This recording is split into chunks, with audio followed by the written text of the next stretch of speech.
I'd like to make it clear, this video is not about Thais staying in their lane while driving.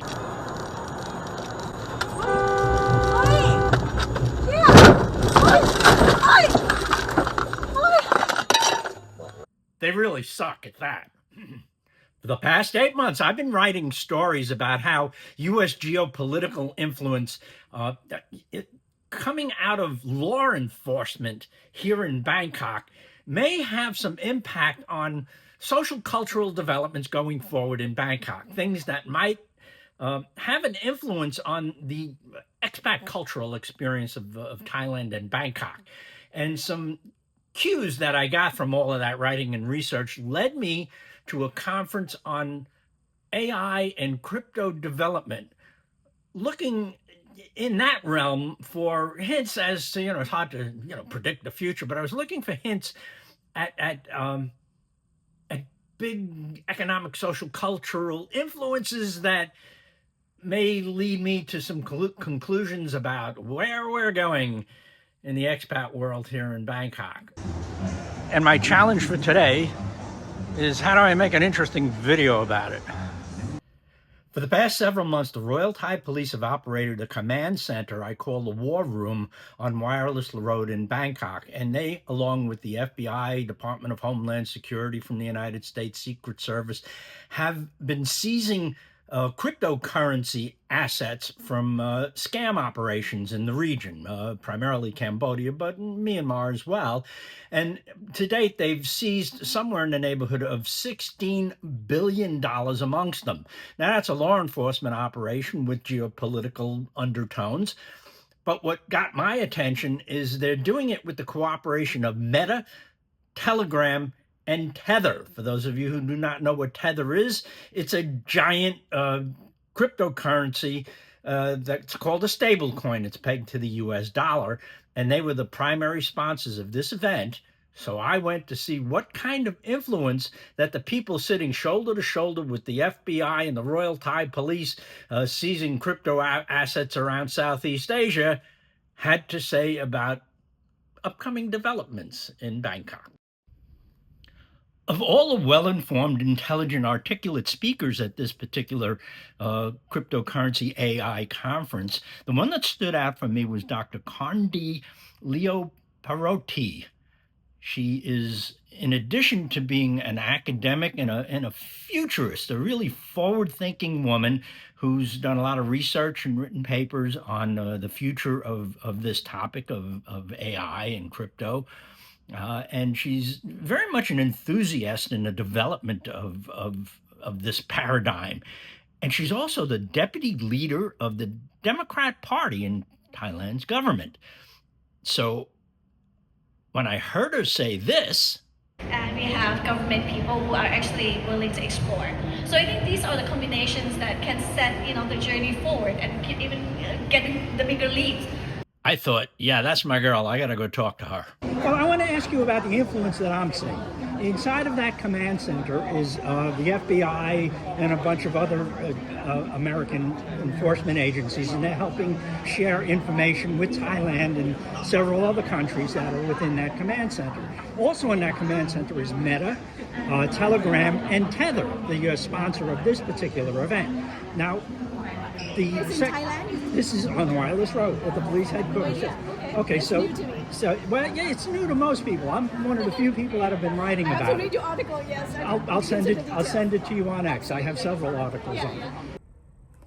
At first, I was a little bit disappointed that a woman who was clearly a leader, and I don't know if she's part of the government. She's certainly part of one of the parties that are part of the government. But in addition to that, a really well-informed, intelligent woman who is enthusiastically leading the way in the development of AI and cryptocurrencies here in Thailand.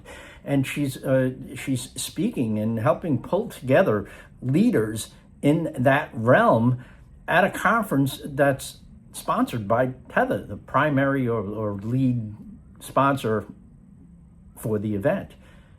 And she was completely unaware of their presence in an enormously influential geopolitical situation that's taking place, steps away from where the conference was, at the Royal Thai Police headquarters, I believe, that the war room is placed in.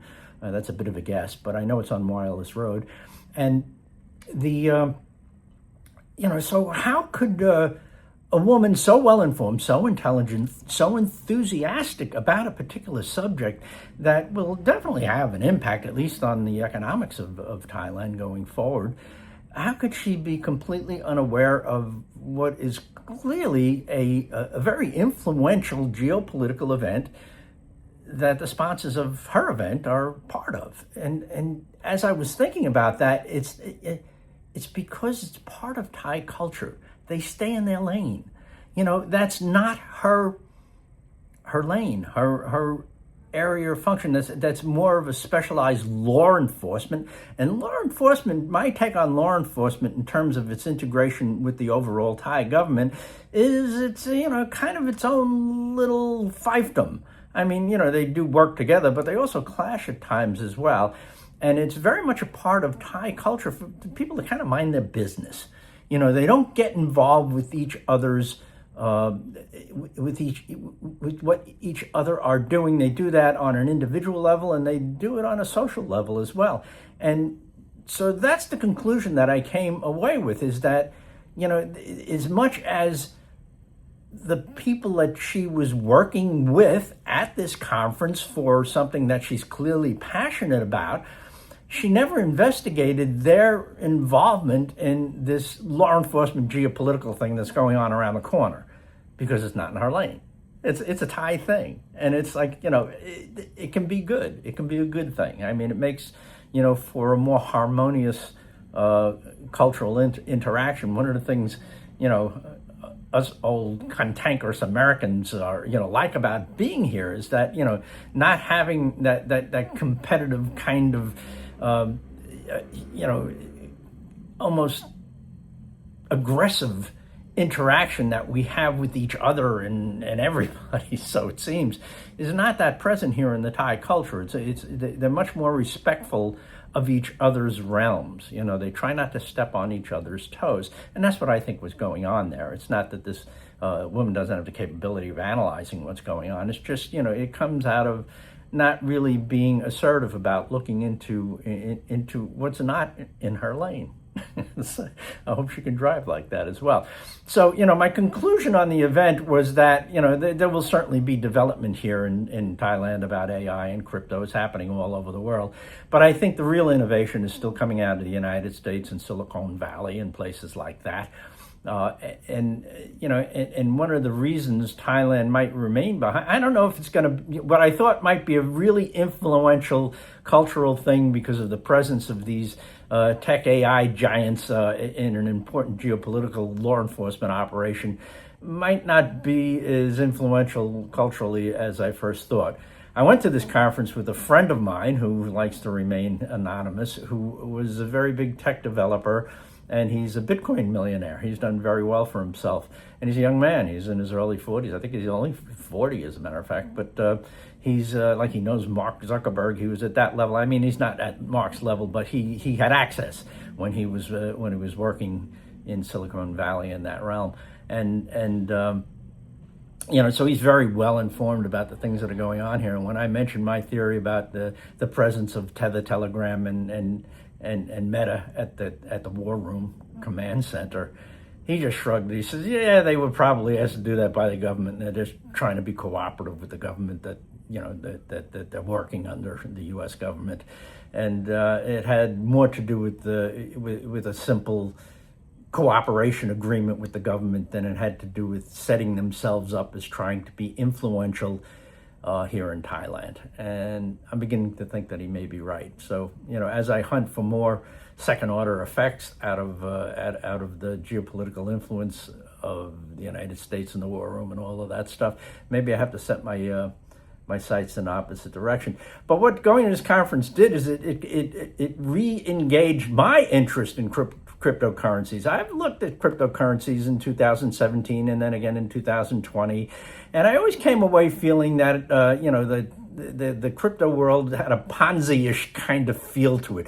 There wasn't any tangible value that I could wrap my mind around. Now, Bitcoin's selling at $80,000 a coin, so the market, makes the value of a thing, and it's saying that it's valuable. So I don't want to say that it doesn't have value, but I just didn't see the tangible relationship to everyday economics in there. And sitting in this conference yesterday, I learned of a growing part of the crypto field, and that's tokenization, which is a little bit complicated, and would take a whole video on that to try to explain it. But it for me, it showed that there's this developing part of crypto that is a lot more tangible, where real everyday assets can now be tokenized on the blockchain, and that got my attention.